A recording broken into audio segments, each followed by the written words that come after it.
परमेश्वर के वचन को समझ पाओ। आप जानते हो, इससे पहले कि मैं परमेश्वर के वचन को आगे लेकर जाऊं आपकी जिंदगियों के लिए, लेकिन एक चीज का आप लोगों ने ख्याल रखना है। सबने, परमेश्वर ने अपना वचन क्यों दिया? परमेश्वर ने अपना वचन देने का उसका क्या महत्व था, क्या कारण था कि परमेश्वर ने अपना वचन दिया?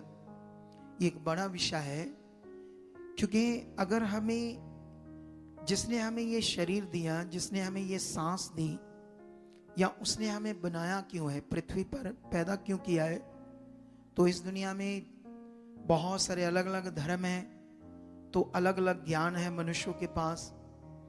कुछ रीति रिवाजों के हिसाब से मैरिजेस करते हैं, लेकिन एक्चुअली मैरिज का जो विषय होता है वो है मन से। किससे है ये? किससे रिलेटेड है ये? मन से, मनुष्य के मन से।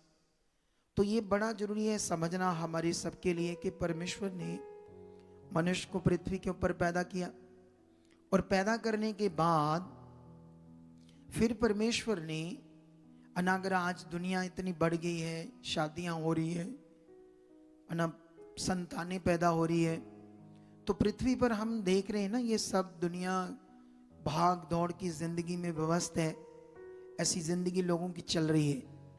लेकिन यहां पर आज हमने सीखना है, शुरुआत से जब मनुष्य बना, यहां पर एक बड़ा खास पॉइंट है आप सब लोगों के लिए। मैं एक वचन पढ़ता हूं आप लोगों के लिए। ये उत्पत्ति 2:18 में ऐसे लिखा, परमेश्वर यहोवा ने कहा, आदम का अकेला रहना अच्छा नहीं, मैं उसके लिए एक ऐसा सहायक बनाऊंगा जो उससे मेल खाए। अगर हम इसको कंटिन्यू पढ़ते हैं तो सबसे पहले परमेश्वर ने कहा कि मैं आदम को उसके लिए एक ऐसा सहायक बनाऊंगा जो उससे मेल खाए। लेकिन अगर हम थोड़ा सा परमेश्वर के वचन को, क्योंकि अगर आप लोग जो भी यीशु पर, उस खुदा पर विश्वास करते हो, तो जो खुदा ने हमें कहा है वो हमारी जीवन में अगर बना रहेगा वो वचन, तो हम जिंदगी में कभी धोखा नहीं खाएंगे, कभी परेशान की जिंदगी नहीं जी पाएंगे, और हमारी जिंदगियों में जो नेगेटिविटी प्रॉब्लम्स क्रिएट होती हैं मैरिज के बाद, उनसे हमेशा हम बचे रहेंगे अगर आपके अंदर परमेश्वर का क्या होगा? वचन। तो ये बड़ा विषय हमारे लिए।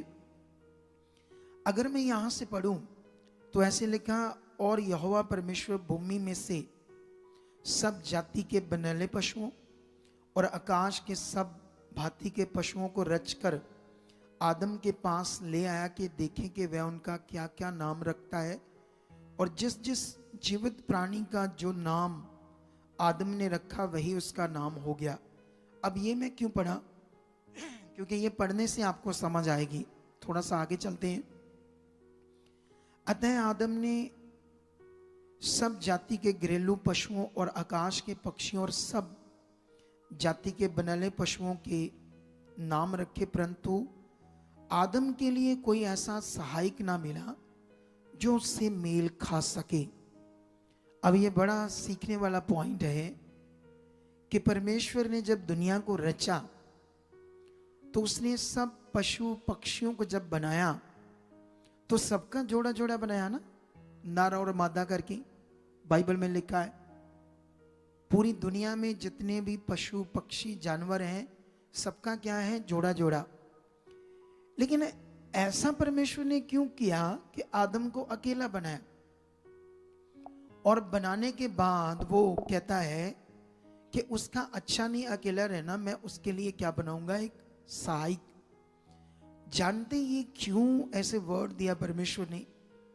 ताकि मनुष्य को, आदम को, पुरुष को, स्त्री को ये अंडरस्टैंड हो कि परमेश्वर ने जब स्त्री को बनाया तो कैसे बनाया और क्यों बनाया।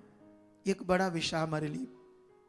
अगर हमें देखो, वो महान सर्वशक्तिमान परमेश्वर जिसकी अगम्य बुद्धि और समझ है, जो सर्वशक्तिमान है, जिसके शब्द से आकाश पृथ्वी सब कुछ बनता है, तो क्या वो गलती खा गया या वो भूल गया कि उसने सब चीजों को नर मादा करके बनाया?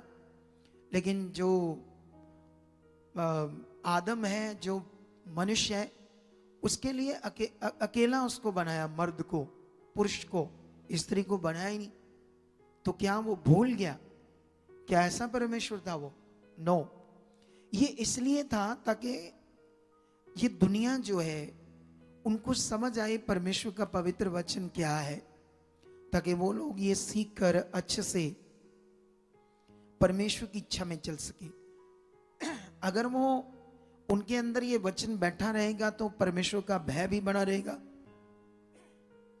नहीं तो आप लोग आज पूरी दुनिया में है ना क्या हो रहा, अगर आप फॉरेन में जाओ है ना, जो फॉरेन देश, बड़े बड़े देश हैं, वहां पर तो एक कल्चर हो गया कि 6 महीने से ज्यादा औरत बंदा एक दूसरे से शादी नहीं करते।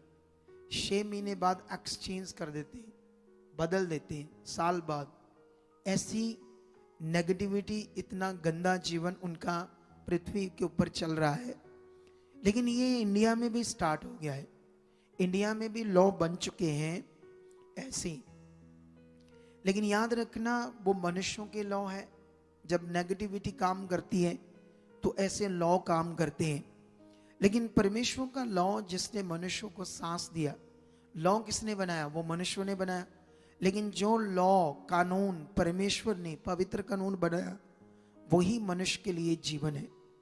तो इसे बड़े दिल से हमने समझना है कि देखो बाइबल में कैसे लिखा कि मैं उसके लिए सहायक बनाऊंगा जो उससे मेल खाए।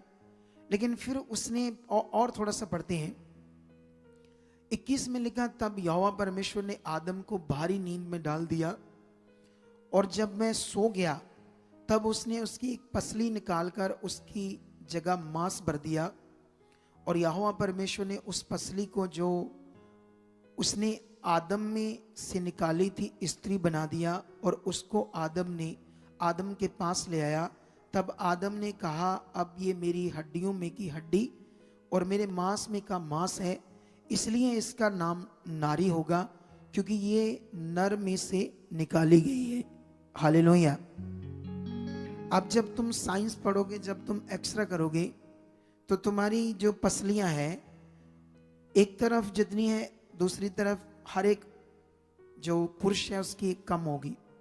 क्योंकि शुरू में जब परमेश्वर ने ये काम किया तो उसकी एक पसली को निकालकर स्त्री को बनाया अपनी पावर से, अपनी सामर्थ्य से।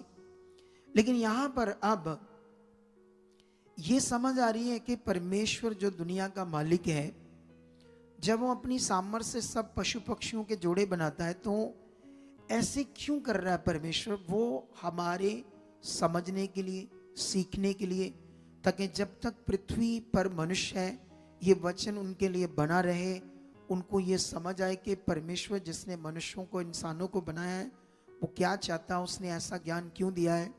ये ज्ञान देने का मतलब, जब एक पुरुष को परमेश्वर ने बनाया तो कहा उसके लिए एक सहायक जो उससे मेल खाए मैं बनाऊंगा।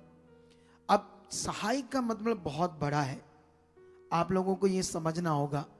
सहायक मतलब जो उसकी सहायता करे, हेल्प करे जिंदगी जीने में।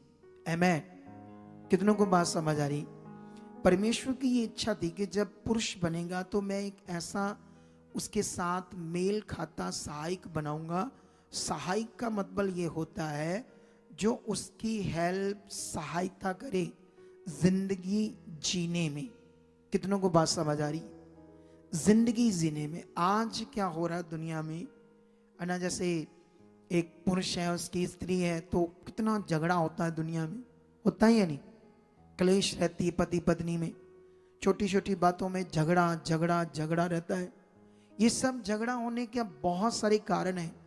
पहले तो उन्हें परमेश्वर के बारे में नहीं पता, उन्हें एक व्याहता जिंदगी का क्या विषय है, उसके बारे में क्या ज्ञान है, ये मनुष्यों को नहीं पता।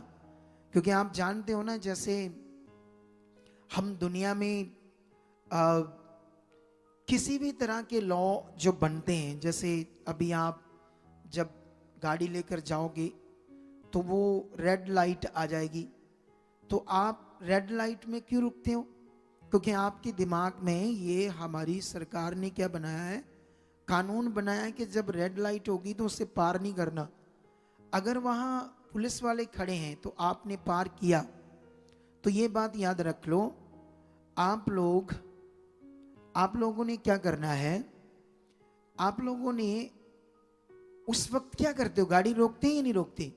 आप समझते हो कि मेरा चालान कट जाएगा, है ना। और भी बहुत सारे सरकार के, प्रशासन के, गवर्नमेंट के क्या होते हैं, कानून होते हैं, जिसका हमें हमारे अंदर भय बना रहता है। आज इंसान के पास परमेश्वर का पवित्र वचन नहीं है। आज इंसान परमेश्वर से दूर है, तो उसको परमेश्वर का लॉ के बारे नहीं पता कि वो अगर हम उसके कानून तोड़ेंगे या उसके वचन के अनुसार नहीं चलेंगे तो मनुष्य के साथ क्या होगा। आज बहुत सारे जो परमेश्वर से दूर हैं उनको नहीं पता, लेकिन जो परमेश्वर में आ जाते हैं, जो परमेश्वर में चलते हैं,